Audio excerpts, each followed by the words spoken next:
चलिए, तो आज हमारी डे 4 है क्लास। डे 1 में मैंने इंट्रोडक्शन के बारे में बताया हुआ था कि क्लाउड कंप्यूटिंग क्या है, मार्केट में क्यों आया, और जब क्लाउड कंप्यूटिंग नहीं था तो क्या काम होता था, कैसे काम होता था, क्या प्रॉब्लम्स होती थी। ये सारी चीज़ें मैंने ए टू जेड डे 1 में इंट्रोडक्शन पे एक्सप्लेन किया हुआ है, ठीक है।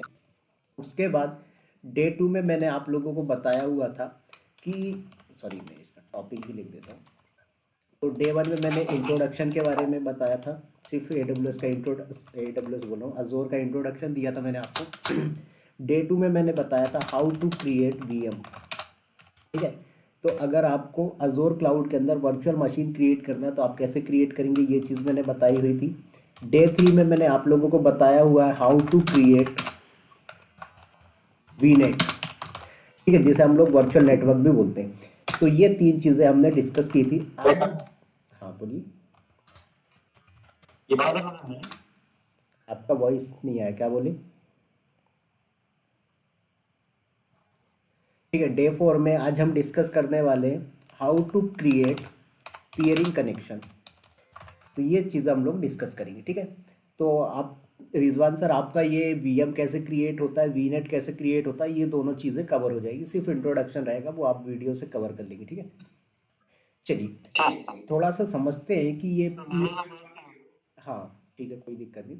तो ये जो वीनेट पियरिंग कनेक्शन है, ये क्या होता है, इसकी रिक्वायरमेंट क्यों है, ये सब चीज़ें मैं आपको डिस्कस करके एक्सप्लेन करता हूँ, ठीक है। तो एक्चुअली कल हमारा ये टॉपिक चल ही रहा था बट नेट चला गया था बीच में तो छोड़ दिया था मैंने। कोई दिक्कत नहीं, आज स्टार्टिंग से करते हैं, ठीक है। सबसे पहले तो ये समझो कि हमारा जो अजोर क्लाउड है उसका अकाउंट जब आप क्रिएट करते हो तो उस अकाउंट को क्रिएट करने के बाद उसके अंदर आपको क्रिएट करना पड़ता है एक सब्सक्रिप्शन। क्या करते हैं सर, हम लोग क्रिएट करते हैं एक सब्सक्रिप्शन। अब अगर आपने फ्री टायर का अकाउंट क्रिएट किया तो उस पर बाय डिफ़ॉल्ट एक सब्सक्रिप्शन मिल जाता है। क्या होता है सर, अगर आपने अजोर क्लाउड में फ्री टायर का अकाउंट क्रिएट किया तो बाय डिफ़ॉल्ट उसके अंदर एक सब्सक्रिप्शन मिल जाएगा। अब यहाँ पर क्वेश्चन ये आता है कि सर ये सब्सक्रिप्शन क्या होता है। तो सब्सक्रिप्शन एक आपको डेडिकेटेड बिलिंग का फीचर प्रोवाइड करवाता है। जैसे मान लीजिए कि एक एग्जांपल दे रहा हूँ मैं यहाँ पर, डायग्राम में समझो आप। ये मेरा अजोर का अकाउंट हो गया। क्या हो गया सर, अजोर का अकाउंट हो गया। मेरे पास 3 प्रोजेक्ट चल रहे हैं। मैंने बोला प्रोजेक्ट ए हो गया, देन मेरे पास प्रोजेक्ट बी हो गया, और मेरे पास प्रोजेक्ट सी हो गया। और ऐसे ही एक और प्रोजेक्ट ले लेते हैं, हमने बोला हमारे पास प्रोजेक्ट डी हो गया। मतलब हमारे पास 4 प्रोजेक्ट अवेलेबल है। क्या है सर, हमारे पास 4 प्रोजेक्ट अवेलेबल है, ए बी सी डी। अब प्रोजेक्ट ए के लिए मैं अलग बिलिंग लेना चाहता हूँ, प्रोजेक्ट बी के लिए मुझे अलग बिलिंग लेनी है, प्रोजेक्ट सी के अंदर मुझे अलग बिलिंग लेनी है, और प्रोजेक्ट डी के लिए मुझे अलग बिलिंग लेना है, ठीक है। चारों का डेडिकेटेड मुझे बिलिंग का रिक्वायरमेंट है।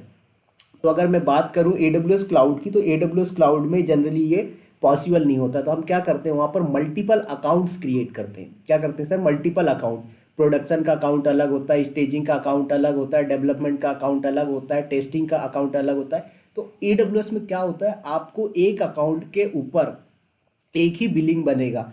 लेकिन अजोर क्या बोलता है कि आप एक अकाउंट के अंदर जितने सब्सक्रिप्शन बनाओगे उतने अलग अलग बिलिंग्स आपको मिलेंगे। तो मैंने बोला मुझे 4 बिलिंग चाहिए कि भाई टेस्टिंग का बिलिंग अलग होगा, प्रोडक्शन का बिलिंग अलग होगा। तो अजोर क्या बोलता है कि भैया आप 4 सब्सक्रिप्शन क्रिएट कर लो। क्या करिए, आप 4 सब्सक्रिप्शन ले लीजिए अजोर अकाउंट में। तो सब्सक्रिप्शन के बेसिस पे जो है तो आपको यहाँ पर बिलिंग मिलेगा। तो ये फीचर होता है अजोर में सब्सक्रिप्शन का। समझ में आया Rizwan sir, Sameer sir and Akbar sir, ठीक है। तो अजोर में फीचर, सॉरी फीचर बोलो, सब्सक्रिप्शन जो है वो क्या करता है, आपको dedicated billing and dedicated security provide करवाता है उस पर्टिकुलर सब्सक्रिप्शन के ऊपर। फिर एक बार मैं बोल देता हूँ, शायद रिजवान सर बीच में नहीं थे। तो देखो, जैसे क्या होता है AWS अकाउंट में आपके पास अलग अलग प्रोजेक्ट है या फिर अलग अलग डिपार्टमेंट है। तो आपको सभी के लिए क्या करना पड़ता है, अलग अलग अकाउंट बनाना पड़ता है। क्यों, क्योंकि आपको बिलिंग और कंट्रोल सिक्योरिटी अलग अलग चाहिए सभी पे।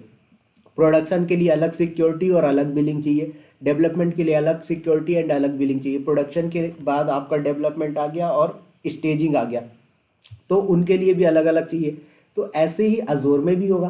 तो अजोर क्या बोलता है, आपको यहाँ पर अलग अलग अकाउंट नहीं बनाना है। आप क्या करो, एक ही अकाउंट के अंदर अलग अलग सब्सक्रिप्शन क्रिएट कर लीजिए। क्या करिए सर, आप अलग अलग सब्सक्रिप्शन क्रिएट के लिए। ठीक है। तो यहाँ पर सब्सक्रिप्शन में दो फीचर मिलते हैं, एक तो पर्टिकुलर उस सब्सक्रिप्शन का पर्टिकुलर बिलिंग होगा, और उस सब्सक्रिप्शन के ऊपर आप कोई सिक्योरिटी लगाना चाहते हो तो वो चीज़ें भी आप इम्प्लीमेंट कर सकते हो। ठीक है, तो ये अजोर का कॉन्सेप्ट है। लेकिन AWS क्या बोलता है, नहीं मैं एक अकाउंट का एक ही बिलिंग दूंगा। आप बोलो कि एक अकाउंट के अंदर मुझे 4 अलग अलग बिलिंग चाहिए, नहीं दूंगा। तो ये AWS और अजोर में डिफरेंस होता है। तो इसलिए अजोर क्या बोलता है, भैया आप जब भी कोई रिसोर्स बनाओगे, रिसोर्स मतलब जैसे वर्चुअल मशीन हो गया, वीनेट हो गया, स्टोरेज सर्विस हो गई, डेटाबेस सर्विस हो गई, बैकअप सर्विस हो गई, कुछ भी आप अजोर के अंदर बनाते हैं अगर आप, तो आपको क्या करना पड़ेगा, यहाँ पर एक सब्सक्रिप्शन चूज करना पड़ेगा कि किस सब्सक्रिप्शन के अंदर आप अपना रिसोर्स बना रहे हो। ठीक है, तो यहाँ पर ये जो डायग्राम में मैंने सब्सक्रिप्शन लिया हुआ है ये इसीलिए लिया है। ठीक है, कि हम जब भी अजोर के अंदर कोई चीज़ बनाते हैं तो सब्सक्रिप्शन बनाते हैं। ठीक है, सब्सक्रिप्शन चूज करने के अंदर आपका रिसोर्स आता है, क्या आता है, रिसोर्स, कि भाई आपका जो रिसोर्स है वो कौन से ग्रुप में होगा। अब बात आती सर ये सब्सक्रिप्शन तो समझ में आ गया था, अब ये रिसोर्स ग्रुप का क्या लफड़ा आ गया। अब मैंने बोला कि मान लीजिए एक सब्सक्रिप्शन है, ठीक है, अभी जैसे यहाँ पर हमने बात की ए प्रोजेक्ट, बी प्रोजेक्ट, सी प्रोजेक्ट और डी प्रोजेक्ट है। अब एक ही प्रोजेक्ट के अंदर 3 अलग अलग डिपार्टमेंट है। मैंने बोला ये प्रोडक्शन का हो गया, और ये डेवलपमेंट का हो गया, और ये स्टेजिंग का हो गया। तो आपको क्या करना पड़ता है यहाँ पर सर, AWS के केस में आपको सर्च करना पड़ता है, आपको पता नहीं होता। जैसे मैंने बोला कि मैंने एक EC2 इंस्टांस बना दिया और एक जो क्या बोलते हैं BPC बना दिया। अब मुझे ये देखना है कि भाई मेरा ए प्रोजेक्ट का कौन सा BPC और ए प्रोजेक्ट का कौन सा EC2 इंस्टांस है, तो आपको सर्च करके वहाँ पर टैग नेम से वेरीफाई होगा, राइट। लेकिन अजोर क्या बोलता है, आप रिसोर्स ग्रुप में जाओगे और उस रिसोर्स ग्रुप के अंदर वो सारे रिसोर्सेज दिखेंगे जो आपने उस रिसोर्स ग्रुप के अंदर बनाए। तो ऐसा समझ सकते हो कि जो रिसोर्स ग्रुप है वो एक लॉजिकल बाउंड्री है जो पर्टिकुलर किसी प्रोजेक्ट के रिसोर्सेज को उसके अंदर ऐड करने का फीचर प्रोवाइड करवाता है, ग्रुप बनाने का फीचर देता है। अच्छा, इसका एक सबसे अच्छा एडवांटेज ये है रिसोर्स ग्रुप का, मान लीजिए कि आप AWS क्लाउड आप सभी ने पढ़ रखा है। AWS क्लाउड में आपने क्या किया, एक EC2 इंस्टांस बना दिया, ठीक है, एक BPC बना दिया आपने, और S3 बकेट क्रिएट कर दिया। तीनों को एक ही बार में डिलीट करना है, ऐसा कोई फीचर अभी तक आपने पढ़ा या सुना या देखा कभी आपने AWS क्लाउड में कि तीनों एक ही बार में डिलीट हो जाए?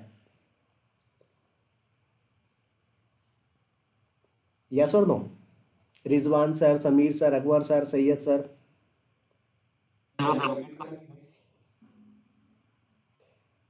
मैंने बोला कि AWS के अंदर मैंने EC2 इंस्टांस बनाया, BPC बनाया, S3 बकेट बनाया, ठीक है।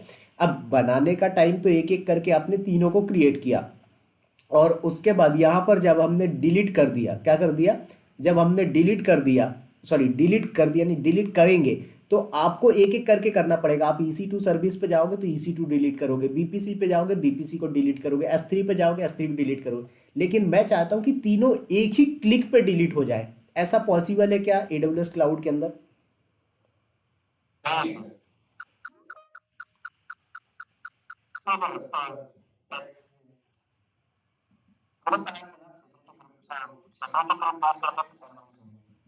सॉरी फिर से बोलिए।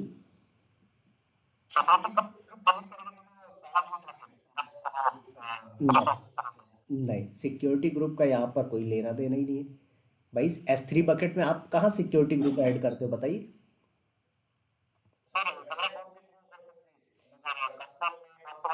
हाँ, बिल्कुल। तो टेराफॉर्म के थ्रू कर सकते हो, लेकिन टेराफॉर्म में भी क्या बोलता है, अगर तीनों इसी से क्रिएट हुए तो इसी से डिलीट करोगे, राइट। बट कंसोल में ऐसा नहीं है। अजोर क्या बोलता है, मैं आपको ये फीचर देता हूँ। अब अजोर कैसे दे रहा है ये फीचर, वो समझना है। तो देखो अजोर क्या बोलता है कि भैया मेरा रिसोर्स ग्रुप है, ये दिख रहा है आपको रिसोर्स ग्रुप। इस रिसोर्स ग्रुप के अंदर जितने रिसोर्सेज बने आप, तो आप रिसोर्सेज को डिलीट मत करो, आप रिसोर्स ग्रुप को ही डिलीट कर दो। तो रिसोर्स ग्रुप के अंदर जो रिसोर्सेज होंगे वो ऑटोमेटिक डिलीट कर देगा सारा कुछ। तो ये एडवांटेज होता है रिसोर्स ग्रुप का, पहला। दूसरी चीज, आपको उस रिसोर्स ग्रुप के अंदर वो सारी चीजें मिल जाएंगी एक ही जगह पे जो आपके उस प्रोजेक्ट से या उस रिसोर्स ग्रुप से रिलेटेड है। समझ में आए? यस और नो? ठीक है। नेक्स्ट आता है आपका वीनेट का कॉन्सेप्ट। तो वीनेट वैसा ही है जैसा आपका AWS क्लाउड में BPC होता है, जो कि आपका वर्चुअल प्राइवेट क्लाउड बोलते हो या फिर वर्चुअल प्राइवेट डेटा सेंटर बोलते हो, तो अजोर क्लाउड में भी यही फीचर मिलता है कि अगर आपको क्या करना है, खुद का प्राइवेट डेटा सेंटर सेटअप करना है, तो आपको क्या करना पड़ेगा, एक वीनेट क्रिएट करना पड़ेगा। क्या करना पड़ेगा, एक वीनेट क्रिएट करना पड़ेगा। अब यहाँ पर एक बहुत इंपॉर्टेंट चीज़ बता रहा हूँ, ध्यान से सुन लेना। बंदे गलती क्या करते हैं, जो AWS क्लाउड पढ़े हैं या अजोर क्लाउड पढ़े हैं, मतलब सिंगल क्लाउड का नॉलेज है, उनके साथ तो ये सीन नहीं होता। लेकिन जो बंदा मल्टी क्लाउड वाला होता है, जैसे आप लोगों ने AWS क्लाउड पढ़ा हुआ है और अजोर क्लाउड पढ़ रहे हो, तो ये गलतियां आपसे होती हैं। अब गलती क्या होती है, ज़रा ध्यान से समझना। पहले मैं AWS के केस में थोड़ा सा एक्सप्लेन करता हूँ। सबसे पहले आप क्या करते हैं, AWS क्लाउड में एक BPC बनाते हो, यस और नो? यस और नो मैं आप लोगों से पूछ रहा हूँ भाई, आप AWS क्लाउड में BPC बनाते हो, उस BPC के अंदर क्या करते हो, सबनेट बनाते हो, यस? अब सबनेट कितने टाइप के होते हैं मुझे ये बताइए। दो type, private and public, very good. Public और प्राइवेट में क्या डिफरेंस होता है?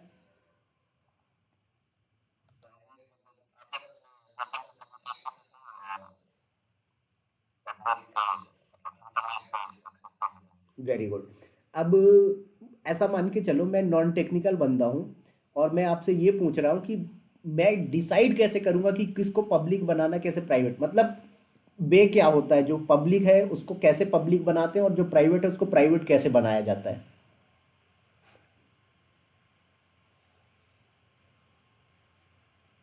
भाई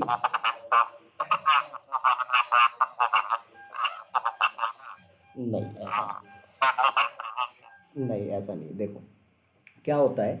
सबसे पहले आप जब BPC बनाओगे, BPC के अंदर सबनेट बनाओगे, ठीक है।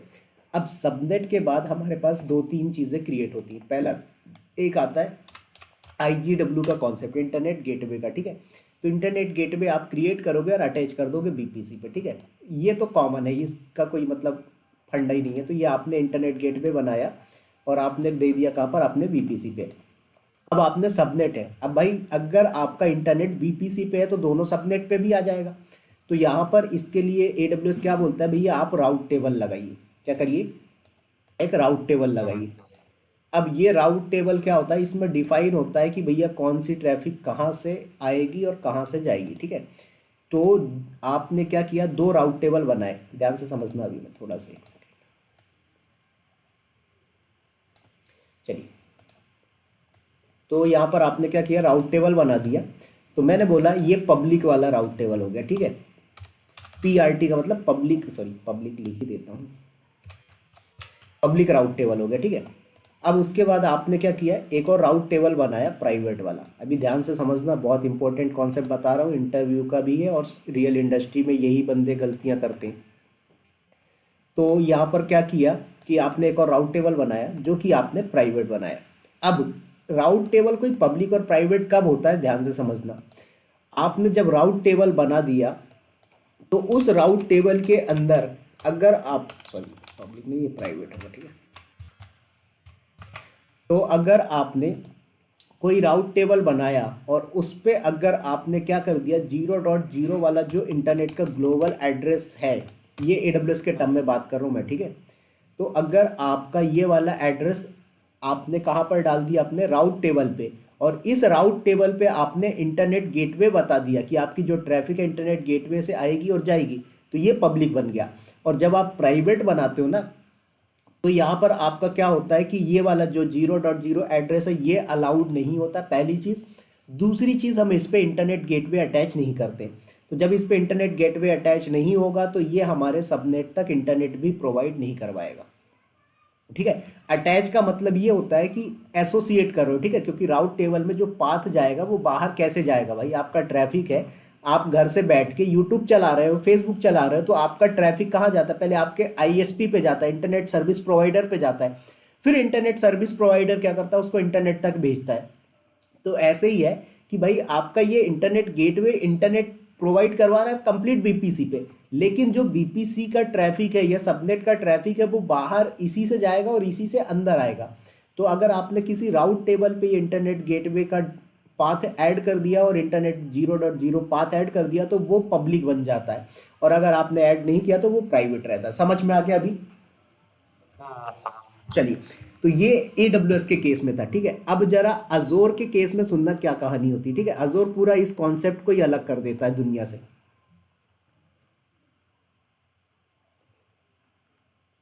तो मैं इसको एक सेकेंड डिलीट कर देता हूँ। चलिए, अब अजोर के केस में बात करते हैं। तो अजोर में क्या किया आपने, एक वीनेट क्रिएट कर दिया, ठीक है। क्या किया आपने, एक वीनेट क्रिएट किया। अब ये वीनेट तो वैसे ही हो गया जैसे आपका AWS में BPC था, राइट।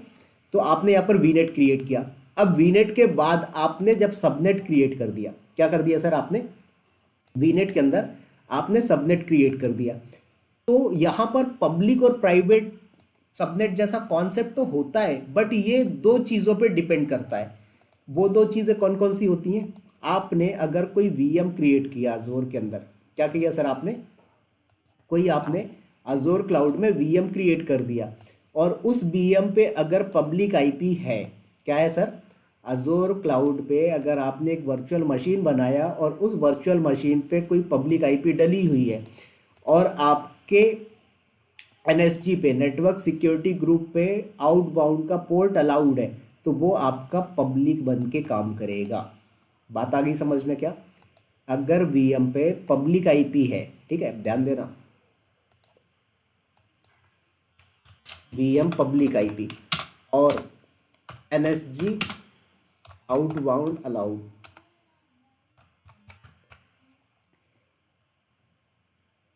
तो अगर आपके VM पे पब्लिक IP है और NSG पे आउटबाउंड रूल अलाउ है, तो वो आपका जो सबनेट बोल दो या VM बोल दो, वो पब्लिक की तरह बिहेव करेगा।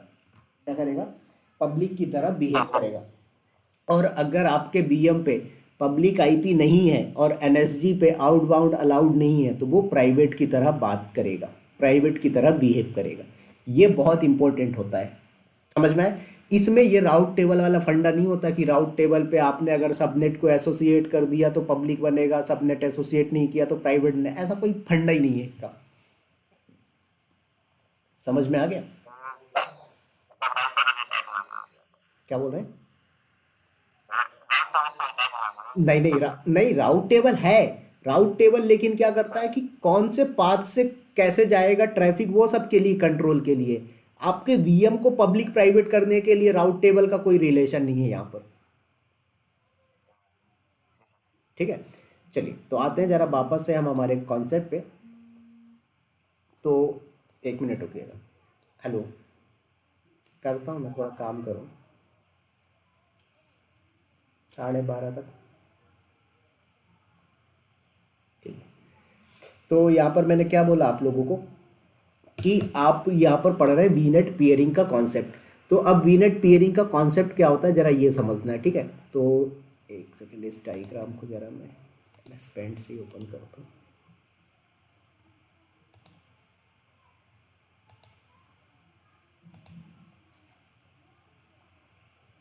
चलिए, तो हमने क्या बोला कि देखो, सबसे पहले हम क्या करते हैं, सब्सक्रिप्शन बनाते हैं, सब्सक्रिप्शन के अंदर रिसोर्स ग्रुप बनाता है, रिसोर्स ग्रुप के अंदर आप वीनेट बनाते हो, वीनेट के अंदर सबनेट होते हैं, सबनेट के अंदर VM होती है, वर्चुअल मशीन होती है, ठीक है। अब मेरी रिक्वायरमेंट क्या है जरा ये समझना है। तो मैंने क्या बोला कि भाई यहाँ पर मेरे पास एक वीनेट है और यहाँ पर दूसरा वीनेट है। इन दोनों वीनेट पे अगर मुझे क्या करना है, आपस में कम्युनिकेशन करवाना है प्राइवेट IP का यूज़ करके। कैसे करवाना है सर, प्राइवेट IP का यूज़ करके। तो कैसे होगा, तो इसके लिए हम लोग के पास दो ऑप्शन होते हैं, या तो आप वीनेट पियरिंग का ऑप्शन यूज़ करो या साइड टू साइड पियरिंग का ऑप्शन यूज़ करें, ठीक है। तो अभी हम लोग बात कर रहे हैं वीनेट पियरिंग।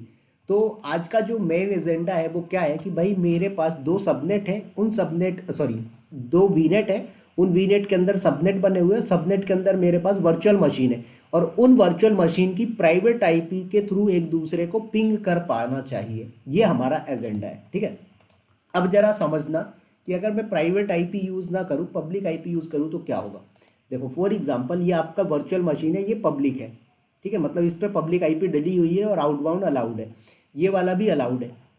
अब मैंने क्या बोला कि यहाँ से आप क्या करिए, एक फाइल पड़ी हुई है, उस फाइल को इस वाले वीनेट के जो सबनेट है वहाँ पर जो VM बनी हुई है उसको भेज दो, ठीक है। इसको मैं नेम दे देता हूँ VM को, ठीक है। मैंने बोला ये X नाम की जो VM है, इसको क्या करना है, एक फाइल भेज देना है, किसको, X नाम के जो VM है, और ये जो बंदा है ये Y है, ठीक है। तो मैंने बाय को बोला कि भाई एक काम कर, एक फाइल है यहाँ से उठा के एक्स वाले को भेजना है। तो अगर ये इसके पास ये प्राइवेट कम्युनिकेशन का कोई ऑप्शन नहीं है तो ये क्या करेगा, ये एसएसएच ये जो भी मेथड होते हैं, ठीक है, उनके थ्रू फाइल भेजेगा। इसकी ट्रैफिक क्या होती, पहले आती यहाँ पर गेटवे पे। कहाँ पर आती सर, गेटवे पे। तो यहाँ पर एक गेटवे लगा होता है, इस गेटवे से ट्रैफिक होकर इंटरनेट पे जाएगी और इंटरनेट से वापस इस गेटवे पे आएगी। इस गेटवे पे चेक करेगा बाहर की ट्रैफिक अलाउ है क्या, बोलेगा हाँ अलाउ है, इस गेटवे से अंदर भेज देगा, आपका ये हो जाएगा। बट क्या हुआ, आपका जो डेटा है वो इंटरनेट पे एक्सपोज हो रहा है, तो सिक्योर नहीं है, ठीक है, पहली चीज़। दूसरी चीज़, इसका एक और इंडस्ट्रियल बेस्ड आपको एग्जांपल देता हूँ मैं, ध्यान देना। मैंने बोला ये आपका एक वीनेट हो गया, दूसरा वीनेट ये हो गया, तीसरा वीनेट ये हो गया, और ये आपका सब्सक्रिप्शन हो गया अज़ूर का, सॉरी सब्सक्रिप्शन नहीं, रिसोर्स ग्रुप ले लो, और ये उसके अंदर सब्सक्रिप्शन हो गया, ठीक है, ये ग्रीन कलर का सब्सक्रिप्शन हो गया, उसके अंदर रिसोर्स ग्रुप, देन ये आपका वीनेट। अब ध्यान से समझना, ये जो वीनेट है ये आपका प्रॉड के लिए, प्रोडक्शन के लिए हो गया, ये वाला जो वीनेट है ये डेवलपमेंट के लिए हो गया, और ये वाला जो है ये स्टेजिंग के लिए हो गया, ठीक है, ये टेस्टिंग के लिए हो गया, या क्यूए के लिए हो, जो भी चीज़ है, आपके 3 अलग अलग वीनेट बने हुए। अब इन वीनेट के अंदर सबनेट होंगे, ठीक है, एक सबनेट इसके अंदर पड़ा हुआ है और दूसरा सबनेट यहाँ पर बना हुआ है। फिर यहीं पर सेम कहानी आएगी, तो यहाँ पर भी आपने क्या कर दिया, ये आपने यहाँ पर सबनेट बना दिए, उसके बाद यहाँ पर भी आपने सबनेट क्रिएट कर दिया, राइट। तो अब जरा कहानी सुनना, आप लोगों ने क्या बोलते हैं 3 टायर आर्किटेक्चर या मल्टी टायर आर्किटेक्चर का नाम सुना है क्या?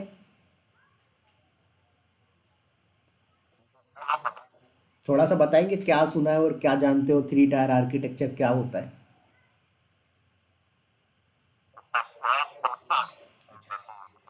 चलिए मैं बता देता हूँ एक 3 टायर आर्किटेक्चर क्या होता है, ठीक है।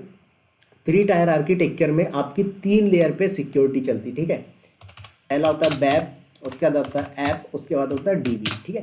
तो यहाँ पर मैं ये प्रॉड डेव और स्टेजिंग को हटा के मैं क्या करता हूँ, वेब ऐप और डीबी का ही लेके एग्जांपल चलता हूँ। ये चीज़ें बहुत अच्छी रहेगी, आप इंटरव्यू पे भी एक्सप्लेन कर पाओगे इस चीज़ को।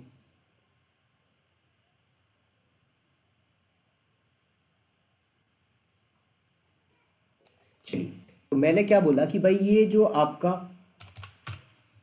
वीनेट है, यहाँ पर वेब एप्लीकेशन चल रहा है, ठीक है। ये वाला जो आपका वीनेट है यहाँ पर ऐप सर्वर चल रहा है, और ये वाला जो चल रहा है ये डीबी चल रहा है, ठीक है। अब ध्यान देना चीज़ों को। अब क्या होगा कि भाई आपका जो वेब वाला है, ठीक है, क्या है वेब वाला, यहाँ पर यूज़र की ट्रैफिक डायरेक्ट आती है। इसका एक एग्जांपल आपको लाइव दिखाता हूँ मैं। जैसे आप क्या करो, मिंत्रा शॉपिंग एप्लीकेशन खोलते हैं, ठीक है। ये जो आपको दिख रहा है, ये जो डैशबोर्ड आपको दिख रहा है, ये कौन सा हीरो और हीरोइन है, ठीक है। ये जो जूता मोजा जो भी दिख रहा है आपको, ये सब कहाँ से आ रहा है, ये सब आपका रन हो रहा है सर यहाँ पर, क्या बोलते हैं, इस पे वेब सर्वर पे, ठीक है। तो ये आपका वेब वाली चीज़ें दिख रही हैं आपको, यहाँ पर जो भी चीज़ें आप देख रहे हो ये सब आपका वेब पे है, ठीक है। अब यहाँ पर ये जो लॉगिन का पेज है, कहाँ, ये प्रोफाइल, ये लॉगिन और साइन अप का पेज है, ठीक है। तो यहाँ पर ये जो लॉगिन करने के बाद जो चीज़ें दिखेंगी वो कहाँ से आएंगी, वो ऐप के अंदर आएंगी, ठीक है। और ऐप के अंदर से जो डेटा आएगा, भाई आपने कुछ प्रोडक्ट ऑर्डर किया है, कुछ पेमेंट किया है, वो सब जो हिस्ट्री वगैरह होगी, आपने कौन सा प्रोडक्ट का परचेस किया, पूरा डेटा होता है ना आपके पास, तो वो सब कहाँ से आता है, वो डेटाबेस से आता है। तो जनरली जो ट्रैफिक का फ्लो होता है वो कोई किस तरीके से होता है, यहाँ पर आपका यूज़र बैठा होगा, ठीक है, ध्यान देना। ये यूज़र बैठा है, ये अपने लैपटॉप पे एक्सेस करेगा वेबसाइट को, तो इसकी ट्रैफिक आएगी सबसे पहले यहाँ पर वेब सर्वर पे। कहाँ पर आएगी सर, वेब सर्वर पे, ठीक है। अब यहाँ से वेब सर्वर पे चला गया, ये मतलब ये फ्रंट एंड दिख रहा है इसको, ये जो मैंने बताया ये आपको फ्रंट एंड दिख रहा है। अब उसके बाद इसने अगर लॉगिन किया तो ये क्या करेगा, यहाँ पर जाएगा, तो डायरेक्ट आपका जो यूज़र है वो डायरेक्ट अंदर नहीं जाएगा। अब यहाँ पर जो वीएम चल रही होंगी वो अंदर जाएंगी, वो इनको परमिशन है, और यहाँ से फिर इसको डेटा चाहिए तो ये ऐप वाला इसके अंदर जाएगा। तो इस तरीके से ये 3 टायर आर्किटेक्चर का एक वर्कफ्लो होता है, ठीक है। तो अब जरा प्रॉब्लम समझना क्या होगा कि भाई यहाँ पर ट्रैफिक आई कहाँ पर, वेब पे, वेब से ऐप पे जा रही है, ऐप से डीबी पे जा रही है। अब सिक्योरिटी भी तो मेंटेन करनी है। देखो वैसे तो ये सिक्योर है, बट और भी एक्स्ट्रा लेयर की सिक्योरिटी चाहिए, तो आप क्या करोगे, यहाँ पर फायरवॉल रख दोगे। क्या करोगे, एक फायरवॉल यहाँ रख दोगे, एक फायरवॉल यहाँ रख दोगे। कब, जब ये ट्रैफिक इंटरनेट से एक्सपोज होके आएगी, ठीक है, अभी मैं बात कर रहा हूँ इंटरनेट के केस में, तो ये यहाँ पर बीच में इसलिए रख रहा हूँ कि आपको पता हो। तो आपकी ट्रैफिक इंटरनेट से एक्सपोज हो रही, जैसे ये वाला बैब वाला है, इस पे भी इंटरनेट चल रहा है, ऐप वाले पे भी इंटरनेट चल रहा है, डीबी पे भी इंटरनेट चल रहा है। तो एक तो यहाँ पर क्या होगा कि फायरवॉल लगाओगे तो फायरवॉल का कॉस्ट बहुत ज़्यादा आएगा। दूसरी चीज़, सिक्योरिटी मेंटेन नहीं होगी। क्यों? क्योंकि भाई ये तो पब्लिक हो रहा है अगर इंटरनेट दे रहे हैं तो क्या बोलती है कंपनी कि भैया यहाँ पर इंटरनेट का कॉन्सेप्ट ही खत्म कर दो ना, इसको इंटरनेट क्यों देना है, इसको इंटरनल कम्युनिकेशन कराओ। तो फिर बोला गया कि भैया ठीक है करेंगे। तो इंटरनल कम्युनिकेशन कराओगे तो दो एडवांटेज होते हैं। पहला एडवांटेज क्या होता है कि आपका जो फायरवॉल का कॉस्ट है वो बच जाएगा, क्योंकि यहाँ पर प्राइवेट है, फायरवॉल की जरूरत ही नहीं है। दूसरी चीज़, आपका यहाँ पर जब फायरवॉल नहीं लगेगा तो कॉस्ट बच रहा है, और दूसरी चीज़ क्या होगी कि इनका जो कम्युनिकेशन है वो प्राइवेट हो रहा है, इंटरनेट पे ट्रैफिक एक्सपोज ही नहीं हो रही। ट्रैफिक कहाँ तक आ रही, यहाँ तक आ रही, और यहाँ तक इंटरनेट है, इसके अंदर इंटरनेट का कोई कॉन्सेप्ट ही नहीं रहेगा। तो सिक्योरिटी यहाँ पर मेंटेन हो रही है। तो कंपनी के अंदर ये आर्किटेक्चर चलता है। तो हम लोग जो पढ़ रहे हैं कि ये वीनेट पियरिंग कैसे होगा, तो उसका रिक्वायरमेंट भी कुछ ऐसा ही होता है।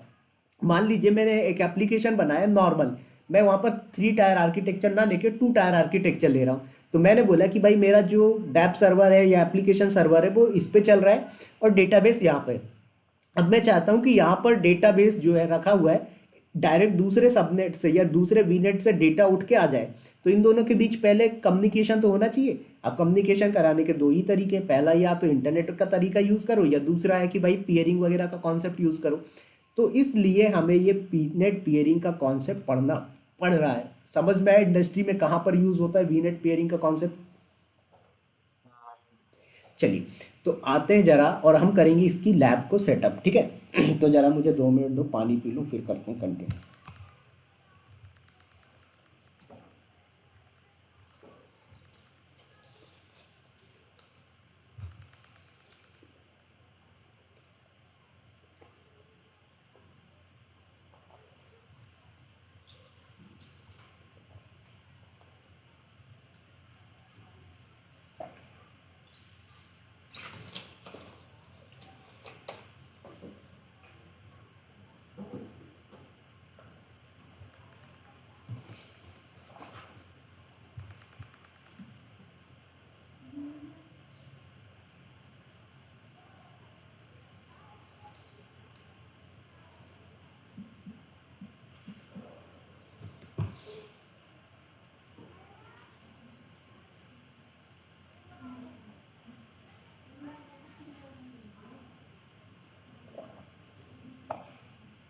चलिए, तो आते हैं और मैं लॉगिन करता हूँ अपना अजूर का अकाउंट, ठीक है।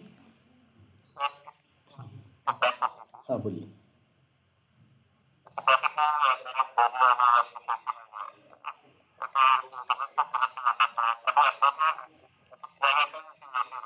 अपडेट करते हैं उसके लिए नेट गेटवे लगाया जाता है। तो आपका क्या होता है कि अंदर की ट्रैफिक बाहर जाएगी, बट बाहर की ट्रैफिक अंदर नहीं आएगी, और उसका जो प्राइवेट आईपी है वो गेटवे पे पब्लिक आईपी मिलेगा, उस गेटवे से उठा के बाहर जाएगा।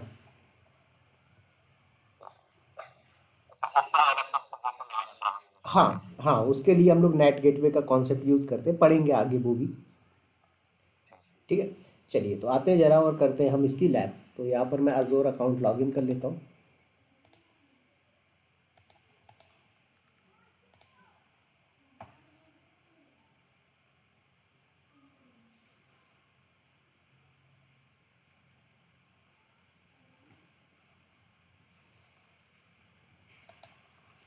देखो, यहाँ पर आप हर चीज़ें सर्च कर सकते हो, ठीक है। जैसे आपको सब्सक्रिप्शन, राउट टेबल, वीनेट जो भी सर्च करना है सब यहाँ से सर्च हो जाता है।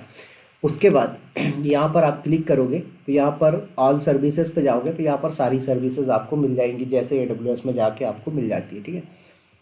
अज़ोर का मशीन लर्निंग चाहिए, AI सर्च चाहिए, जो भी सर्विसेज चाहिए सब आपको यहाँ मिल जाएंगी, ठीक है। उसके बाद नीचे आओगे तो ये मिल जाएगा आपको, वर्चुअल मशीन वगैरह ये सब मिल रहा है, देख रहे हैं यहाँ पर आप। कंप्यूट फ्लीट, बहुत सारी सर्विसेज है, तो ये सब मिल जाएगा। तो मैंने बोला यहाँ से वापस आओ, सबसे पहले आप होम पे आइए और आपको रिसोर्स ग्रुप पे जाना है। तो यहाँ पर देखो आपके पास कोई भी रिसोर्स ग्रुप नहीं है, ठीक है। तो अब कई बार क्या होता है कि आपसे ना जनरली इंटरव्यू में पूछ लिया जाता है नॉलेज चेक करने के लिए कि क्या हम अजोर क्लाउड के अंदर बिना रिसोर्स ग्रुप के कोई रिसोर्स क्रिएट कर सकते हैं क्या, नहीं। तो फिर कई लोगों के मन में पता है क्वेश्चन क्या आता है कि सर मैं तो एक वीएम बना रहा था, मैंने रिसोर्स ग्रुप क्रिएट नहीं किया, तो वो वीएम कैसे बन गई। तो भैया वो बाय डिफ़ॉल्ट एक रिसोर्स ग्रुप क्रिएट कर देगा। अगर आपने कोई रिसोर्स ग्रुप पहले से नहीं बनाया है और आपने कोई रिसोर्स क्रिएट किया तो वो बाय डिफ़ॉल्ट एक रिसोर्स ग्रुप क्रिएट करके दे देता है। समझ में आया? चलिए, तो यहाँ पर हाँ भाई, वो रैंडम नाम से दे देता है। जो मोस्टली आप रिसोर्स का नाम रखते हो उसके बेसिस पे उठाता है वो।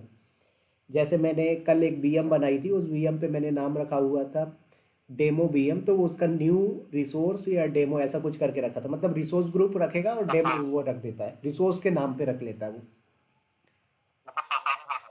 हाँ, ठीक है। तो ये चीज़, तो यहाँ पर मैं क्या कर रहा हूँ, मैं एक रिसोर्स ग्रुप कर क्रिएट कर रहा हूँ और यहाँ पर रिसोर्स ग्रुप का जो नाम है मैं दे रहा हूँ बीनेट पियरिंग, ठीक है। अब यहाँ पर देखो भैया, ये सब्सक्रिप्शन का फंडा आता है। देखो अभी आपके पास क्या है, अज़ोर का सब्सक्रिप्शन एक ही है, ठीक है। ये आपका फ्री टायर का है इसलिए एक आ रहा है। एक से ज़्यादा क्रिएट करना है तो आप यहाँ पर सब्सक्रिप्शन पे जाके कर सकते हो, अभी बता दूंगा उसको।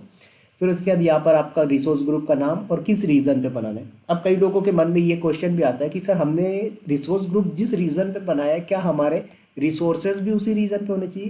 कहने का मतलब ये है कि भाई मैंने रिसोर्स ग्रुप बना दिया इंडिया रीजन पे और मैं वीनेट बनाना चाहता हूँ अमेरिका रीजन पे, तो क्या पॉसिबल है? बिल्कुल पॉसिबल है, ठीक है। तो यहाँ पर मेरा जो रीजन है वो ईस्ट यूएस है, किसके लिए? मेरे वीनेट पियरिंग नाम के रिसोर्स ग्रुप के लिए।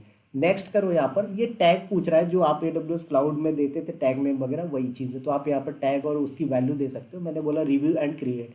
ये वैलिडेशन लिंक आती है, यहाँ पर वैलिडेशन पास होता है फिर आप क्रिएट करेंगे। सो वेट करें थोड़ा सा।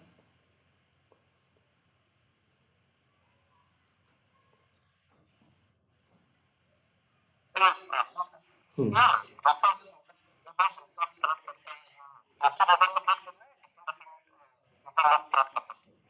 डिफरेंट डिफरेंट में कर सकते हो ना, वही चीज़ तो मैंने बताया कि भाई आपका सब्सक्रिप्शन अलग रीज़न पे है और रिसोर्स अलग रीज़न पे बना सकते हो आप, कोई दिक्कत नहीं है, ठीक है। तो यहाँ पर स्टैंडर्ड प्रोसेस तो ये होता है कि आपको सेम रीज़न पे रखना चाहिए। तो उससे क्या होता है कि कई सर्विसेज ऐसी होती हैं जो क्रॉस रीज़न पे सपोर्ट नहीं करती हैं, तो वो चीज़ आपके लिए ईजी हो जाती है, ठीक है। तो यहाँ पर थोड़ा टाइम ले रहा है तो मैं एक काम करता हूँ, क्रिएट कर देता हूँ। तो ये आपका क्रिएट हो जाएगा। यहाँ पर वैलिडेशन पास लिखा हुआ आता है, ठीक है। तो देखो आ गया रिसोर्स ग्रुप क्रिएटेड। अच्छा, अजोर का एक थोड़ा सा लफड़ा ये है कि ये थोड़ा स्लो है। जैसे अभी आप यहाँ पर रिफ्रेश करोगे तो तुरंत कभी कभी आ जाता है, कभी कभी नहीं आता है ये नेम वगैरह। तो देखो हमने क्या किया है, एक रिसोर्स ग्रुप क्रिएट कर लिया, किस नाम से? वीनेट पियरिंग के नाम से, ठीक है। अब अकॉर्डिंग टू डायग्राम क्या करना है भैया, हमारा सब्सक्रिप्शन हो गया, रिसोर्स ग्रुप हो गया। अब क्या बनाएंगे? वीनेट बनाएंगे। कितने वीनेट बनाएंगे? दो, ठीक है। तो यहाँ पर आ जाइए आप और सर्च कर लीजिए आप वीनेट का, ठीक है। ये वर्चुअल नेटवर्क के नाम से आता है। तो यहाँ पर देखो कोई भी वर्चुअल नेटवर्क नहीं है आपके पास, तो आप यहाँ पर भी क्लिक करके कर सकते हो क्रिएट, और यहाँ नीचे भी लिखा हुआ रहा है तो जहाँ पर आपको क्लिक करना है, मैंने बोला क्रिएट करते हो वर्चुअल नेटवर्क। अब यहाँ पर आएंगे तो पूछ रहा है कि किस रिसोर्स ग्रुप पे बनाना है भैया, तो हमने बोला हमारे पास एक ही रिसोर्स ग्रुप है वीनेट पियरिंग, इसी पे बनाएंगे, ठीक है। अब पूछ रहा है वीनेट का नाम, तो मैंने दे दिया वीनेट वन। क्या दे दिया सर? वीनेट वन नाम दे दिया मैंने। उसके बाद नेक्स्ट पे आएंगे। अब कई बंदे पता है यहाँ पर गलती क्या करते हैं, यहाँ पर ये दिया और डायरेक्ट रिव्यू एंड क्रिएट कर देंगे, तो ये पता है क्या करेगा, सब कुछ डिफ़ॉल्ट उठा लेगा। CIDR सबनेट सब कुछ बाय डिफ़ॉल्ट उठा लेता है। तो यहाँ पर आपको ये चीज़ नहीं करना है, क्या करना है, एक एक चीज़ समझनी। नेक्स्ट पे आइए। फिर यहाँ पर अजोर बैसन है, फायरवॉल है। तो अगर आप क्या करना चाहते हो, आपके पास कोई इंस्टांस है, कैसा? अगर आपके पास कोई इंस्टांस है और वो चीज़ क्या है कि आपकी उस पर पब्लिक IP वगैरह नहीं है, आप उसको कनेक्ट करना चाहते हो, तो आप क्या कर सकते हो, अजोर बैसन का यूज़ करके कनेक्ट कर सकते हो। क्या कर सकते हो सर? अजोर बैसन का यूज़ करके कनेक्ट कर सकते हो। तो यहाँ पर चूज़ कर सकते हो। फिर फायरवॉल लगाना है, फायरवॉल चूज़ कर सकते हो। फिर उसका डीडोस प्रोटेक्शन लगाना है तो डीडोस प्रोटेक्शन लगा सकते हो। फिर नेक्स्ट आएंगे आप IP एड्रेस। तो देखो ये बाय डिफ़ॉल्ट एक सबनेट बना रहा है और उस सबनेट का नाम क्या होगा? डिफ़ॉल्ट। और जो डिफ़ॉल्ट सबनेट बनता है ये पब्लिक होता है। क्या होता है सर? जो डिफ़ॉल्ट सबनेट बनता है ये पब्लिक होता है, ठीक है। अभी मैंने बताया कि पब्लिक और प्राइवेट कैसे होता है, ये डिसाइड करता है कि आपने जो आपका सबनेट है उस पर एनएसजी आउटबाउंड दिया है कि नहीं दिया, ठीक है। तो ये चीज़, तो यहाँ पर ये उठा रहा है। फिर नेक्स्ट पे क्लिक करें, टैग रिव्यू एंड क्रिएट, तो यहाँ पर ये रनिंग फाइनल वैलिडेशन आ रहा है, वैलिडेशन पास होगा फिर रिव्यू एंड क्रिएट हो जाएगा आपका। देखो वैलिडेशन पास हो गया, क्रिएट पे क्लिक कर दीजिए आप।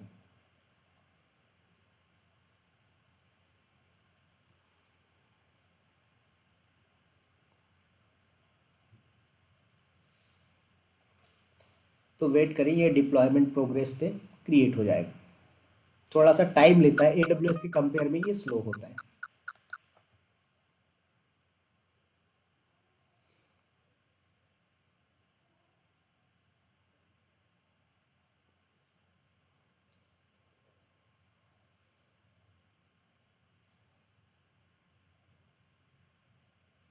ठीक है, तो यहाँ पर क्या हुआ कि आपका क्रिएट हो गया एक वीनेट। अब यहाँ पर रिसोर्स ग्रुप पे आइए, तो पूछ रहा है कि कौन सा रिसोर्स ग्रुप, तो भैया वीनेट पियरिंग का रिसोर्स ग्रुप है, इस पे आएंगे आप। तो यहाँ पर दिखा रहा है एक वीनेट 1 क्रिएट हो चुका है, ठीक है। तो मैंने क्या बोला कि मुझे एक और वीनेट क्रिएट करना है, तो यहाँ पर क्रिएट पे क्लिक करें। सॉरी, ये दूसरा कहीं चले गए। यहाँ पर वर्चुअल नेटवर्क पे आइए और यहाँ पर क्रिएट करें।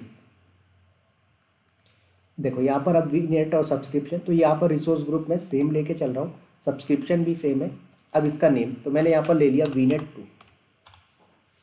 उसका रीज़न रिव्यू एंड क्रिएट कर देता हूँ चाहूँ तो, या फिर नेक्स्ट नेक्स्ट करके। तो देखो मैं क्या कर रहा हूँ, यहाँ पर एक चीज़ चेंज कर लेता हूँ, CIDR, ठीक है।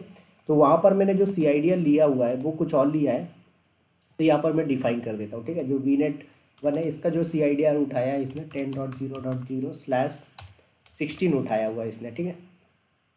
ये आपके वीनेट 1 का CIDR है। और वीनेट 2 पे जो CIDR वैल्यू दे रहा हूँ मैं, कौन सी दे रहा हूँ, वो दे देता हूँ 10.1 वाली, 10.1 वाली, ठीक है। तो ये CIDR हम दे देंगे।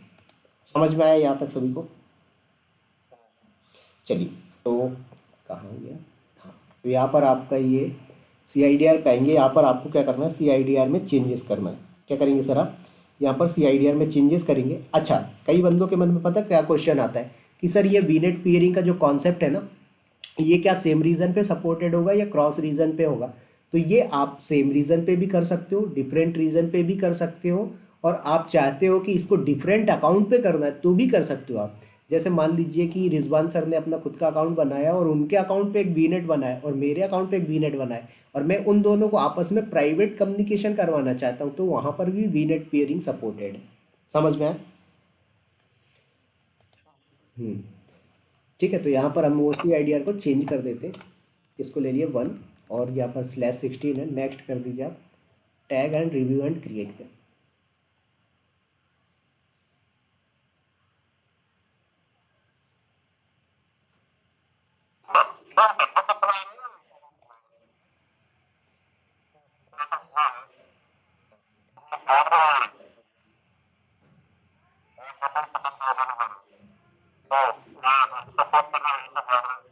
ऐसा स्लो हो रहा है क्या, एक सेकंड देखते हैं, एक सेकंड।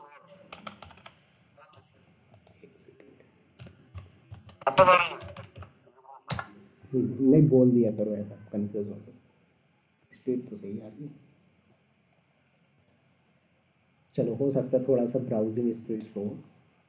देखो, तो अभी आप आएंगे, हाँ, अभी यहाँ पर रिसोर्स ग्रुप पर आइए। ठीक है, ठीक है, कोई नहीं। ठीक है, अभी देखो, अभी हम रिसोर्स ग्रुप पे आ गए। ये हमारा वीनेट पेयरिंग दिख रहा है, ठीक है। ये रिसोर्स ग्रुप का नाम है, इस पर क्लिक करते हैं आप, और यहाँ पर आइए। तो आपके पास ये वीनेट 1 है, ये वीनेट 2 है, दो वीनेट आपके पास बन गए, ठीक है। अब अकॉर्डिंग टू डायग्राम पे आइए, और डायग्राम में देखो हमने क्या किया हुआ है, यहाँ पर सबनेट है। तो मैं यहाँ पर सबनेट अभी क्रिएट नहीं कर रहा हूँ, क्योंकि ऑटोमेटिक क्रिएट हो जाएगा जब मैं क्या करूँगा, VM लॉन्च करूँगा सबनेट के अंदर, ठीक है, सॉरी वीनेट के अंदर। तो यहाँ पर मैं क्या करूँगा, एक VM बनाऊँगा इसके अंदर, एक VM बनाऊँगा इसके अंदर। मतलब आपने दो सबनेट बना लिए, अब दो VM बनाना है, एक एक दोनों सबनेट पे। समझ में आया क्या?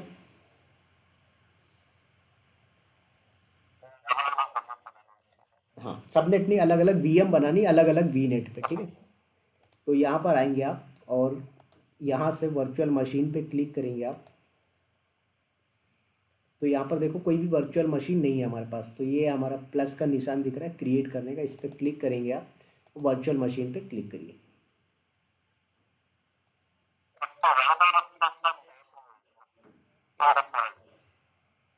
क्या दिक्कत है, रुको। चलो मुझे 1 मिनट दो, मैं नेट ही चेंज कर देता हूँ दूसरा। अभी स्क्रीन विजुअल हो रही बराबर?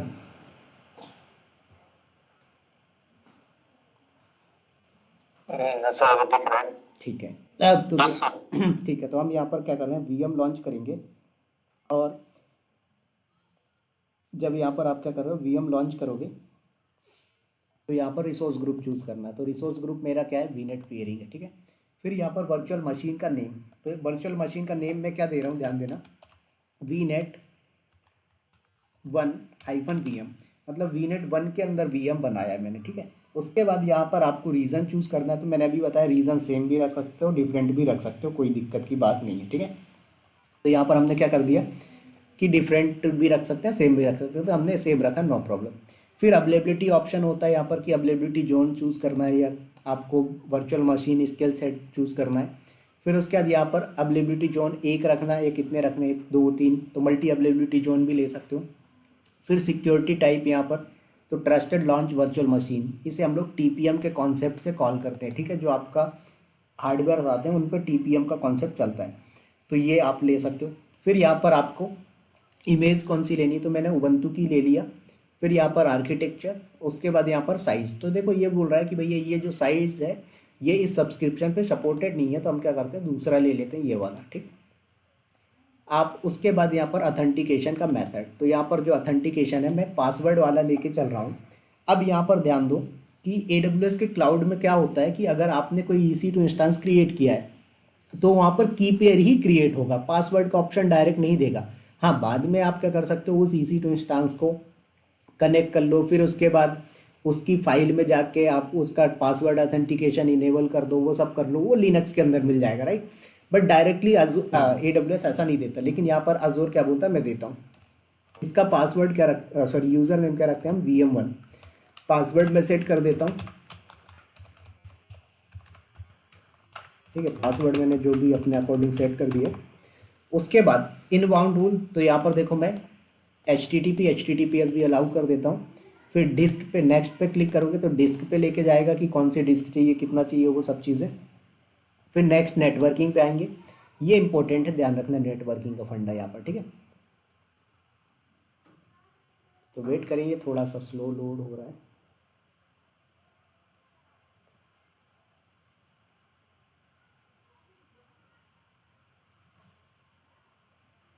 देखो, तो यहाँ पर क्या बोल रहा है कि सबनेट ये एक डिफ़ॉल्ट नाम से बना रहा है, हमें कोई दिक्कत नहीं है।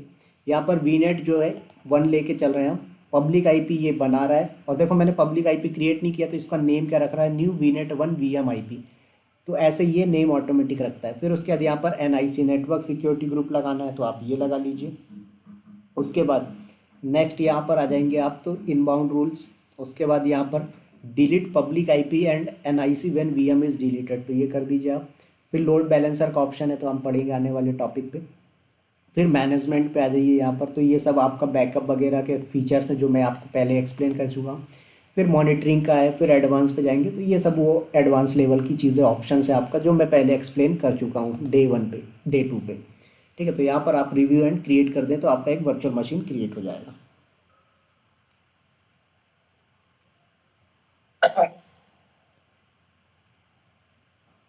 ये वर्चुअल ये वर्चुअल मशीन बना दी है वीनेट के अंदर, वर्चुअल मशीन क्रिएट कर दी हमने, ठीक है। ये डायग्राम समझे, ये आपने एक वीनेट बनाया, वीनेट के अंदर हमने सबनेट नहीं बनाया, सबनेट ऑटोमेटिक बन गया, और हमने इसके अंदर एक वर्चुअल मशीन बना दी। अब वीनेट 2 के अंदर एक वर्चुअल मशीन बनाएंगे तो सबनेट ऑटोमेटिक उसके अंदर भी बन जाएगा, ठीक है। देखो सबमिट हो रहा है, डिप्लॉयमेंट।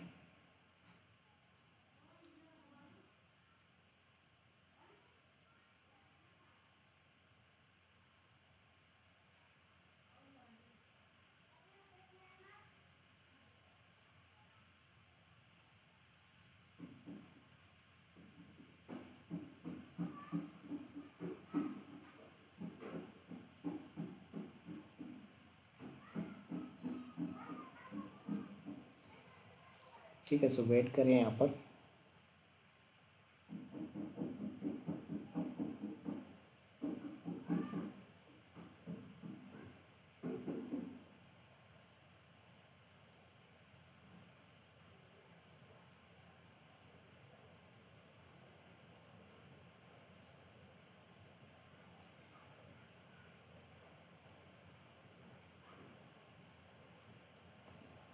देखो डिप्लॉयमेंट प्रोग्रेस में ये थोड़ा सा स्लो है AWS के कंपेयर में, ये इसका ड्रॉबैक है। बाकी फीचर AWS से बहुत अच्छे अच्छे देता है।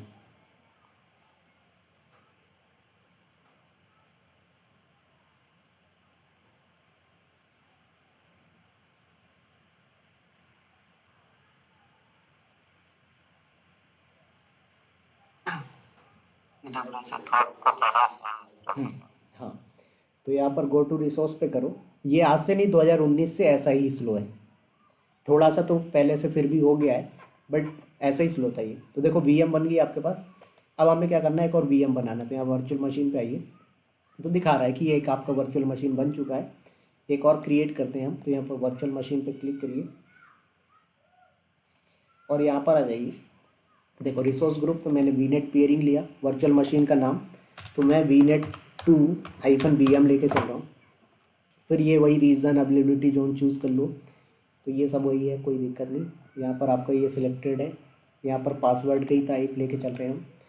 तो इसका पासवर्ड जो क्या रखते हैं, मैं VM2 रख देता हूँ यूज़र नेम, ठीक है।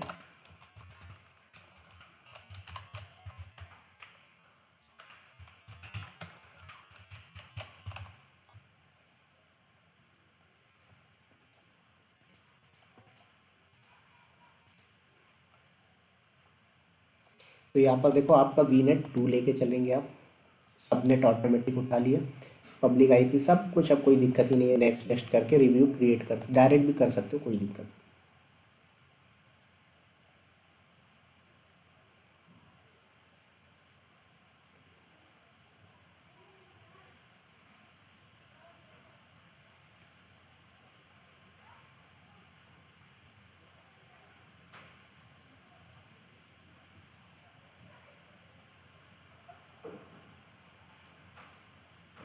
ठीक है, सो वेट करें। यहाँ पर कर दीजिए क्रिएट।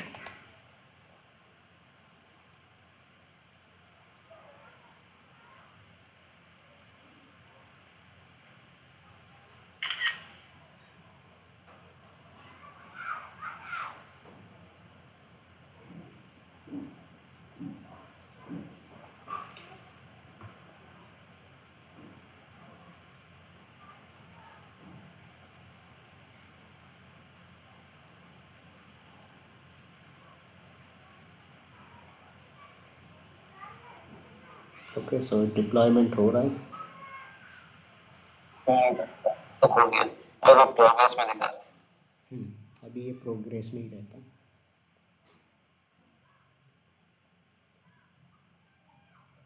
तो ये अब अभी स्कैन थोड़ा 2 सेकंड का और मिसमैच है इसलिए। बहुत सारा वो इसका ऑटो का साथ है कि कैसे हो सकता है ओवरराइट कराने में। ऐसा है नहीं पर्टिकुलर, बाकी मैं देख के एक बार भेज दूंगा आपको। हाँ खाना बहुत सब का ट्रैकिंग है। ठीक ठीक, मैं भेज दूंगा आपको।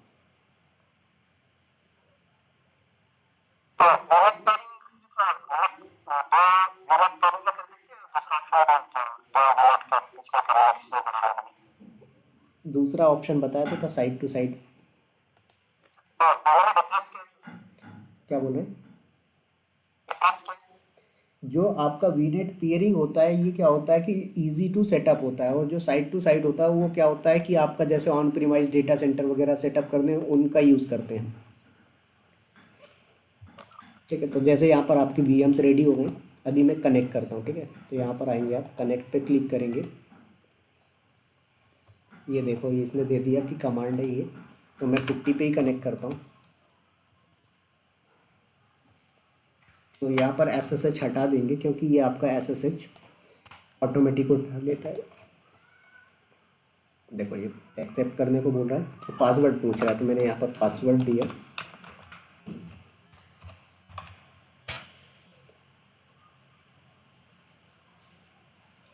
देखो VM1 है VNet1 का, ठीक है। इसका थोड़ा सा मैं फॉन्ट साइज बड़ा कर देता हूँ।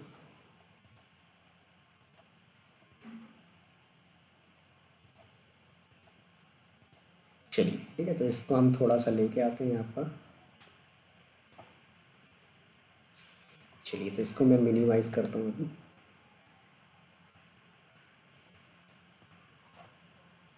और अब हम कनेक्ट करेंगे दूसरे वर्चुअल मशीन को।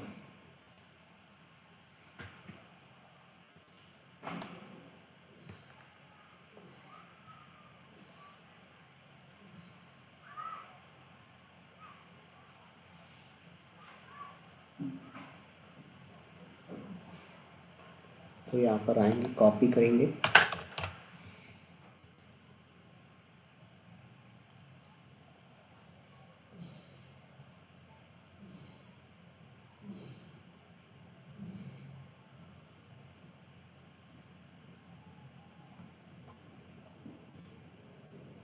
ठीक है। तो यहाँ पर ये SSH वापस से भी पेस्ट कर दीजिए, इसको भी एक्सेप्ट करिए।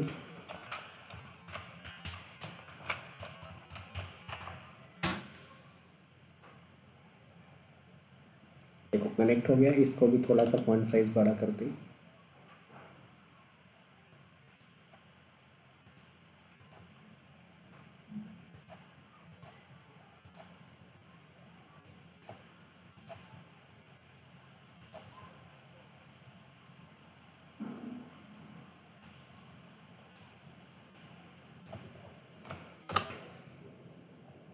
चलिए, तो अब आप लोग ध्यान से देखना ज़रा।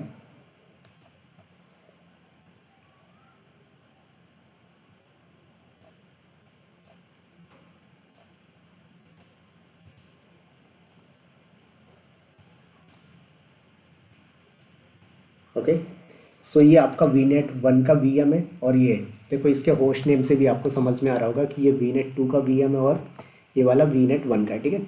अब यहाँ पर मैं पिंग करता हूँ किसको, VNet1 के पब्लिक IP को, ठीक है, ध्यान देना।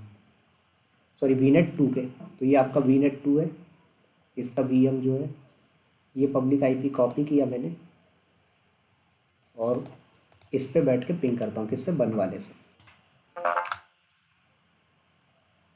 पिंग हो रहा है क्या, हुआ क्या पिंग, अभी नहीं हुआ, ठीक है। अब सेम चीज़ मैं क्या करता हूँ, सॉरी, टू वाले से वन को पिंग कर दूँ।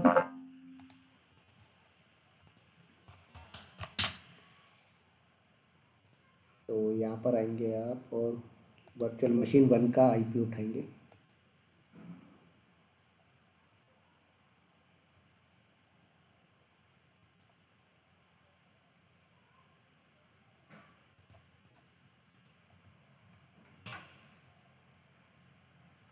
पिंग हुआ क्या,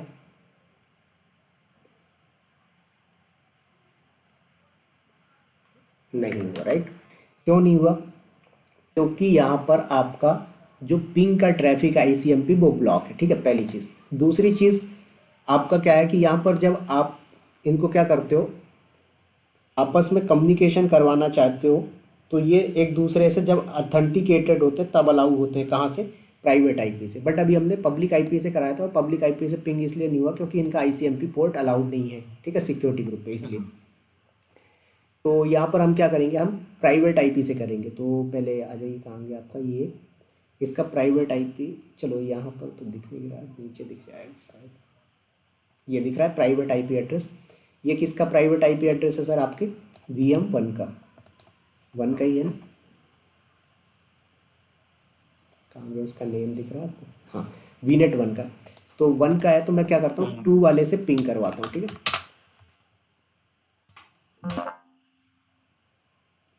हो रहा है क्या पिंग, ये नहीं हो रहा। सेम चीज़ अब आप क्या करते हैं, 1 वाले पे बैठ के 2 वाले को पिंग कराते हैं ज़रा। तो इसका भी प्राइवेट IP ले लो, ये प्राइवेट IP है, तो ये 2 वाले का कॉपी करें आप।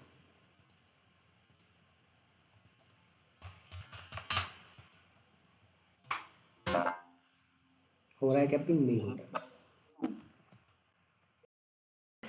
यहाँ पर नेम दे दो, तो मैंने दे दिया VNet 1 2 VNet 2, ठीक है।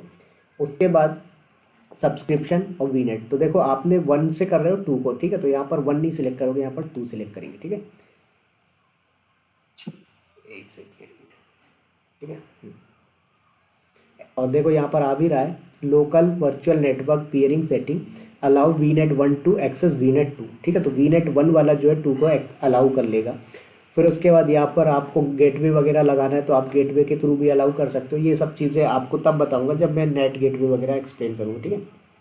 फिर उसके बाद यहाँ पर आ जाएंगे आप, तो allow VNet 2 to receive forwarded traffic from VNet 1, तो VNet 1 से 2 पे भी अलाउ करना, तो यहाँ पर टिक कर सकते हैं, ठीक है। तो अभी मैं नहीं कर रहा हूँ। फिर उसके बाद यहाँ पर आप इसको नेम दे दो, तो लोकल पियरिंग लिंक नेम, तो मैंने दे दिया VNet 2 से VNet 1, ठीक है। और यहाँ पर कर दीजिए आप ऐड, और यहाँ पर देखो पिंग करवाओगे अब आप इसको, तो ये पिंग करेंगे आपस में। वेट करो, वो जब तक डिप्लॉयमेंट होगा तब तक यहाँ पर पिंग नहीं होंगे।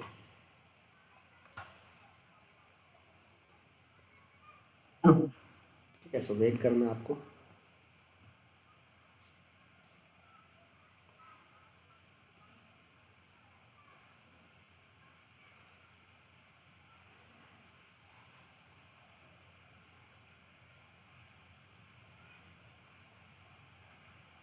होने लगे पिंग, मैंने कुछ किया क्या कहीं जाके? नहीं, बस पेरिंग वाले में भी तो सेटिंग की, हो गया काम से किया था। तो यही कॉन्सेप्ट इम्पोर्टेंट रहता है कि भाई आपस में प्राइवेट पेयरिंग कराना है, प्राइवेट पिंग कम्युनिकेशन कराना है, तो कैसे कर सकते हैं, समझ में आया? नहीं, इसमें तो अलग से तो ऐड नहीं होता है कि इससे इससे पेरिंग होना है। नहीं, वो आपको यहाँ पर पेयरिंग कनेक्शन पे आके ही देखना पड़ेगा। ये यहाँ पर आके ये जो पेयरिंग कनेक्शन है ना, इस पे दिखा रहा है।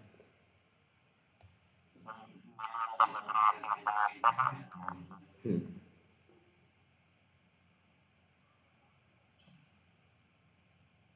पर आप बोलो तो एक अकाउंट से दूसरे अकाउंट में नहीं होगा, हाँ, कनेक्शन बिल्कुल सेम जैसे सेम सेम चीज़ है। ये कैसे पता चलेगा कि जैसे आपके अकाउंट को हस्बैंड का मुझे ऐसे सेटअप बनाना है, उसके लिए हम अकाउंट आईडी और वो सब डालते हैं, सब्सक्रिप्शन आईडी वगैरह, तब जाके वो करता है। तो ये कैसे आप कर सकते हैं फ्री में तो पैसा नहीं देता है। फ्री है, फ्री। ये आपको 20,000 रुपये देता ना, देखो मेरे यहाँ पर दिखा भी रहा होगा शायद, एक सेकेंड, मैं डुप्लीकेट टैब ओपन करके दिखाता हूँ आपको।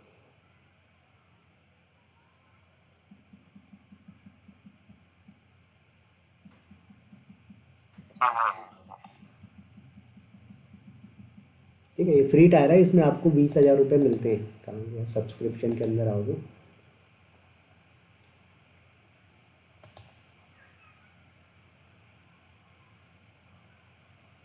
तो ये यहाँ पर देख रहे हो डॉकर VM मैंने एक बनाई थी, उसका 10 रुपये बिल आया था। उसके बाद मैंने VNet 1 VM बनाया, 3 रुपये आया, ये 3 रुपये अदर चार्जेस भी, मतलब सिर्फ इतने से आए। और ये आपको मिलता कितना है, $200। देखो ये बोल भी रहा है कि 8 दिन में ये एक्सपायर हो जाएगा, $199 बचा हुआ। मुझे $200 मिला था जिसमें सिर्फ $1 यूज़ हुआ है, देखो कितना कम, समझ सो में सर आया? इसके प्रैक्टिकली टाइम ड्यूरेशन बहुत ज़्यादा कम नहीं है। दूसरा अकाउंट बना लो, क्या दिक्कत है? हाँ, ये भी है। ठीक है, तो यहाँ पर ज़रा वापस आओ। तो मैं क्या बोल रहा था आपको, हाँ, इस पे आएंगे आप अपने VM पे, ठीक है। तो ये पब्लिक IP से पिंग नहीं हो रहा था, क्यों? क्योंकि यहाँ पर जो है तो आपका कहाँ गया, ये VNet 1 VM है, तो इसके सिक्योरिटी ग्रुप पे आएंगे आप, ठीक है। या फिर आप डायरेक्ट ही सर्च कर लो NSG करके, नेटवर्क सिक्योरिटी ग्रुप। यहाँ पर देखो दो हैं, एक आपका VNet 1 VM NSG है, दूसरा VNet 2 VM NSG है। यहाँ पर आएंगे और यहाँ पर देखो ये इनबाउंड रूल और आउटबाउंड रूल। तो देखो इसमें क्या क्या अलाउ है, SSH अलाउ है, HTTP अलाउ है, HTTPS अलाउ है, ठीक है। और ये आपका कौन सा वाला है, ये, ठीक है, ये इनबाउंड का है। आउटबाउंड में देखो आप, आउटबाउंड में क्या है, सब कुछ अलाउड है, इसने बोला है एनी एनी सब कुछ, ठीक है। लेकिन इनबाउंड में क्या है, सारा कुछ अलाउ नहीं है। तो यहाँ पर आप जब ऐड ऑन कर दोगे रूल तब जाके आपका हो पाएगा। ठीक है, तो यहाँ पर आप ऐड करके प्रायोरिटी, यहाँ पर ऐड का ऑप्शन आ रहा है, यहाँ पर सोर्स एनी कर दो, फिर उसके बाद पोर्ट नंबर दे दो, डेस्टिनेशन एनी कर दो, फिर यहाँ पर सर्विस की भाई आपका कौन सा, जैसे आईसीएमपी है जो भी है ये आपको अलाउ करना है वो कर दो। तो जैसे यहाँ पर आईसीएमपी आपको दिख रहा होगा, मुझे तो दिखा नहीं, हाँ पहले चला गया। नहीं वो आई मैप था ऊपर था, अच्छा हाँ मैं तो सर पिंग करने के लिए आईसीएमपी होता है। ठीक ऐसे चलिए। है, H T T P R D S post SQL,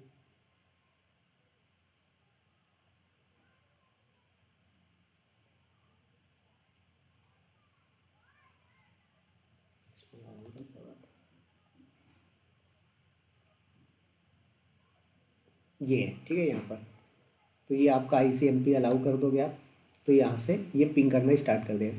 अब यहाँ पर प्रायोरिटी होती है, ये प्रायोरिटी का मतलब क्या होता है, जैसे फॉर एग्जांपल यहाँ पर ये 3 है। ठीक है, तो ये सबसे कम वाला जो नंबर होता है उसको क्या करता है, चेक करता है। तो जो सबसे कम प्रायोरिटी होती है पहले उसको प्रायोरिटी देता है।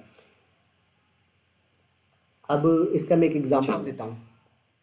जैसे मान लीजिए, तो ये आप लोग इम्प्लीमेंट कर लेना। ठीक है, ये आईसीएमपी वाला करना, पब्लिक आईपी से पिंग हो जाएगा।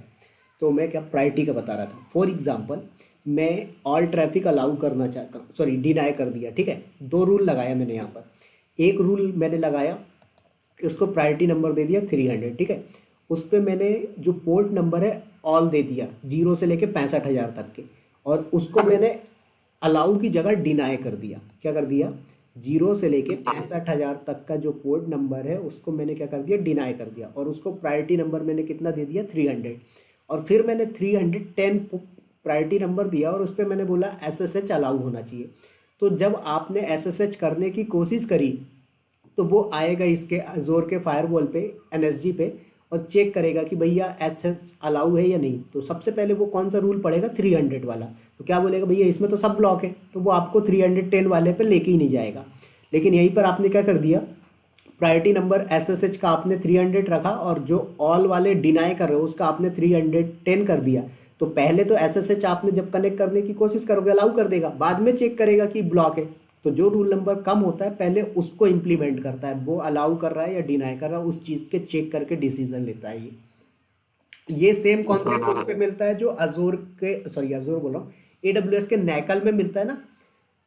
तो ये सेम चीज़ इस पे देता है कि आप किसको अलाउ करना चाहते हो, किसको डिनाई करना चाहते हो। लेकिन एडब्ल्यूएस के जो सिक्योरिटी ग्रुप होता है उस पर ये चीज़ नहीं मिलती है, वो नेकल पे मिलती है। तो आई होप कि ये समझ में आया होगा कि वीनेट पेयरिंग क्या होता है, कैसे यूज़ करते हैं। बस थोड़ा सा प्रैक्टिस करना पड़ेगा। हाँ, थोड़ा नहीं पूरा प्रैक्टिस करना पड़ेगा। और मेरा अकाउंट भी नेक्स्ट वीक तक ख़त्म हो जाएगा, तो मुझे भी इसको दूसरा बनाना पड़ेगा या फिर आप लोगों का यूज़ करना पड़ेगा। तो आप लोग भी बना के रख लेना। अभी तो ऐसा है कि एक दूसरे का यूज़ करो, मैं तो बोलूँगा तो उससे क्या है, ज़्यादा बेटर होगा। जैसे रिजवान सर ने क्रिएट कर लिया, $200 मिलेगा, तो रिजवान सर और अकबर सर आपस में शेयर कर लो अकाउंट। ठीक है, फिर जब अकबर सर बनाएंगे तो दोनों कर लोगे, तो इससे क्या है, आपको ड्यूरेशन लंबा मिल जाएगा। हाँ तो क्योंकि 200, हाँ क्योंकि $200 बहुत होता है। मैंने बताया ना, आज हमारा शायद 1 मंथ होने वाला है, बीच में क्लासेस नहीं हुई, बट वो क्या है 30 डेज़ के लिए मिलता है $200। 30 डेज़ के बाद वो $200 जो है तो